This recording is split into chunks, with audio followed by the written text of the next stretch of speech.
नीतीश कुमार, बिहार के मुख्यमंत्री नीतीश कुमार आज दिल्ली में थे। दिल्ली पहुंचे तो सबसे पहले अपने बड़े भाई और मालिक लालू प्रसाद यादव से मिलने गए, जिनकी वजह से मुख्यमंत्री हैं आज। उसके बाद भतीजे के घर गए और भतीजे की बेटी नवजात बिटिया से जो है उसको आशीर्वाद देने गए, उससे मिले। और उसके बाद उनकी मुलाकात हुई मल्लिकार्जुन खड़गे, कांग्रेस पार्टी के राष्ट्रीय अध्यक्ष, जहां राहुल गांधी को भी निमंत्रण था, वो भी आए। 3 पार्टियों का गठबंधन है बिहार में, जिसकी सरकार चल रही है। और राहुल गांधी ने कहा ये ऐतिहासिक गठबंधन है और आज नहीं बना है, आज से पहले, मतलब इससे पहले भी बन चुका है, 2015 में भी बन चुका था, 2015 से 17 था और फिर 2022 से जो है ये सत्ता में है।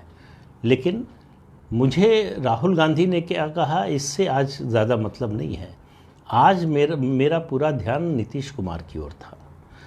अगर आप वो फ़ोटो देखें, कल के अखबारों में छपेगा और सोशल मीडिया पर भी आएगा, आपको देखने को मिलेगा, तो दुष्यंत कुमार की एक गज़ल की 2 पंक्तियां याद आई कि ये नीतीश कुमार के लोग बोल रहे होंगे कि ये जिस्म बोझ से झुककर दोहरा हुआ होगा, मैं सजदे में नहीं था, आपको धोखा हुआ होगा।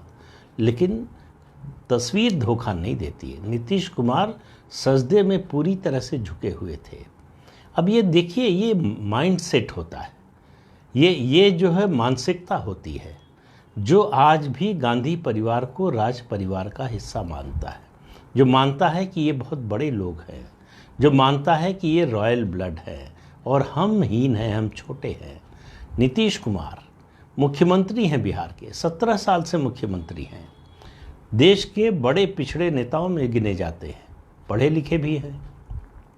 और उनके सामने अगर आप देखिए राजनीतिक योगदान की दृष्टि से तो राहुल गांधी का कुछ नहीं है, सिवाय इसके कि वो गांधी परिवार से आते हैं।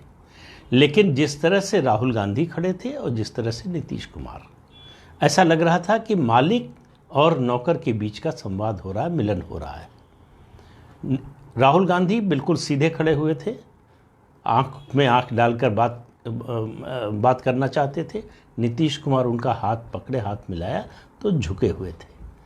और ये दृश्य आपको इसलिए इसका जिक्र कर रहा हूँ कि थोड़ा पीछे जाइए, अगस्त 2022 जब नीतीश कुमार पलटी मारकर एक बार फिर महागठबंधन में शामिल हुए, उसके बाद दिल्ली आए, उनको लालू प्रसाद यादव लेकर आए सोनिया गांधी से मिलवाने के लिए। सोनिया गांधी कहते हैं कि मिलने को तैयार नहीं थी उनसे, लेकिन लालू प्रसाद यादव ने कहा तो उनके अनुरोध पर तैयार हो गई। मुश्किल से 1 मिनट की मुलाकात हुई, सोनिया गांधी ने फ़ोटो नहीं खींचने दी। वहाँ से मिलकर जब नीतीश कुमार लौटे थे तो उनका आप चेहरा देखते तो लगता कहीं मातम पुरसी से निकल कर आ रहे हैं, कहीं शोक संवेदना व्यक्त करने गए थे, वहाँ से निकल कर आ रहे हैं। आज लग रहा था किसी जश्न में शामिल होने के लिए आए हैं। क्यों ये दोनों परिस्थितियों में ये बदलाव क्यों आया? पहली बात तो ये कि राहुल गांधी मिलने को तैयार हो गए, ये उनके लिए बहुत बड़ी खुशी की बात थी। और इस तरह से अपने घर पर नहीं बुलाया बल्कि मल्लिकार्जुन खड़गे के घर पर आ गए। लेकिन ये सब छोटी बातें, बड़ी बात यह है कि नीतीश कुमार की खुशी का पारावार नहीं है कि एक कांटा, उनको जो सबसे बड़ा कांटा अपने रास्ते का लगता था राहुल गांधी, वो हट गए। उनकी प्रधानमंत्री बनने की उम्मीद में उनकी लोकसभा की सदस्यता भी चली गई है। फिर बहाल होगी कि नहीं पता नहीं, फिर वो चुनाव लड़ पाएंगे कि नहीं पता नहीं, वो बाहर रहेंगे या जेल जाएंगे पता नहीं। ये इतनी अनिश्चितताओं के बीच उम्मीद की एक किरण दिखाई दे रही है नीतीश कुमार को। उनको लगता है कि शरद पवार जो सीनियर मोस्ट लीडर हैं अपोजिशन के कैंप में, वो 80 के पार होने जा रहे हैं, 80वें वर्ष में प्रवेश करने जा रहे हैं। उसके अलावा अरविंद केजरीवाल अभी जो है राष्ट्रीय पार्टी खेल रहे हैं, उससे उनको अभी फुर्सत नहीं है।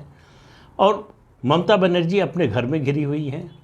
केसीआर का क्या होगा ये तय होगा इस साल नवंबर में विधानसभा चुनाव के बाद, कि उनकी भूमिका राष्ट्रीय तो छोड़िए अपने राज्य में भी कितनी रहेगी ये तय होगा, और वो कितना बाहर निकल पाएंगे ये भी तय होगा। तो कुल मिलाकर नीतीश कुमार को लगता है कि मेरे लिए इससे बेहतर अवसर कोई नहीं हो सकता। उनको लगता है प्रधानमंत्री पद का उम्मीदवार बनने का ये सबसे अच्छा मौका है, जब आपको अपनी ओर से कहना नहीं है, जब सबसे बड़ी पार्टी जो विपक्ष की है उसका जो दावेदार था, प्रबलतम दावेदार, वो रेस से बाहर हो गया है। और कांग्रेस पार्टी में किसी की ये हैसियत औकात नहीं है कि वो अपने को प्रधानमंत्री पद के उम्मीदवार के रूप में अपनी ओर से पेश कर सके। तो फैसला कांग्रेस पार्टी को करना है। अगर विपक्षी गठबंधन बनता है तो सबसे बड़ी पार्टी होने के नाते वो तय करेगी कि नेतृत्व किसका होगा। यहीं से उम्मीद जगती है नीतीश कुमार की, और उनको लगता है कि लालू प्रसाद यादव अगर कोशिश करेंगे तो सोनिया गांधी और राहुल गांधी को मना सकते हैं। अब वो मना पाएंगे नहीं मना पाएंगे, लेकिन उम्मीद पर तो दुनिया कायम है। नीतीश कुमार आजकल बहुत खुश हैं। इसी वजह से जब से राहुल गांधी की लोकसभा की सदस्यता गई है, तब से उनके मन में उम्मीद की एक नई कोपल फिर से जो है वो फूटने लगी है। उनको लग रहा है कि जो मौका हाथ से जाता हुआ या चला गया नज़र आ रहा था, वो फिर लौट कर आया है। शायद इसीलिए आया है कि उनका मौका लगने वाला है। एक यशवंत सिन्हा भी थे, उनको भी मौका लग रहा था राष्ट्रपति बनने का। क्या क्या बोल रहे थे, क्या क्या नहीं कहा किसके किसके खिलाफ, और ऐसा लग रहा था कि बस वो राष्ट्रपति तो बन ही चुके हैं, उनको शपथ ही लेनी है। अब दूसरा नंबर लगा है नीतीश कुमार का। उनका भी हश्र उससे ज़्यादा बुरा नहीं तो उतना बुरा तो होने ही वाला है, लेकिन फिर भी किसी की उम्मीद पर ऐसे पानी नहीं फेरना चाहिए। नीतीश कुमार खुश हैं तो उनको खुश होने दिया जाना चाहिए, जब तक उनकी खुशी ये कायम रहे। अगर राहुल गांधी की सदस्यता बहाल हो गई तो आप देखिएगा नीतीश कुमार के चेहरे का रंग फिर। लेकिन जिस तरह से आज झुके हुए थे नीतीश कुमार, वो देखकर समझ में आता है कि इस देश में अभी भी सामंतवादी मानसिकता गई नहीं है। वो जो राजा और प्रजा का भाव है वो गया नहीं है राजनेताओं। 17 साल राज करने के बाद भी नीतीश कुमार ऐसे झुके हुए थे जैसे वो अपने बहुत बड़े कृपा पात्र के सामने हो, जिसने उनके ऊपर बहुत बड़ा एहसान किया हो। राहुल गांधी सिर्फ उनसे मिल लिए और हाथ मिलाया, इसी से वो बिल्कुल गदगदायमान थे। तो इससे आप अंदाज़ा लगा सकते हैं कि किस तरह की मानसिकता है हमारे नेताओं की।